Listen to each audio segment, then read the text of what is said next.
ایک دن آپ نے فرمایا فاطمہ تو میں حسن حسین علی ہم پانچوں قیامت کے دن اکٹھے ہوں گے۔ تو صحابہ آئے بچوں کے پاس حسن حسین کہ بچوں آج کسی کی نہیں چلے گی، تم بلال سے کہو اذان دے۔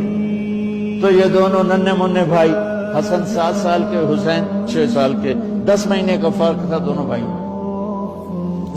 چچا ایک درخواست کہ میرے ماں باپ آپ پہ قربان، آپ درخواست کیوں کہہ رہے ہیں؟ آپ امر کریں، آپ حکم کریں۔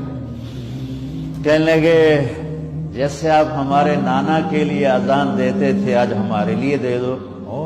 تو ایک دم وہ رونے لگے بلال کہ ہائے میرے بچوں، میں نے قسم اٹھائی تھی کہ میں اللہ کے نبی کے بعد کبھی اذان نہیں دوں گا، لیکن تم پہ تو ہزاروں قسمیں قربان ہیں، میں اپنی قسم توڑتا ہوں اور اذان دیتا ہوں۔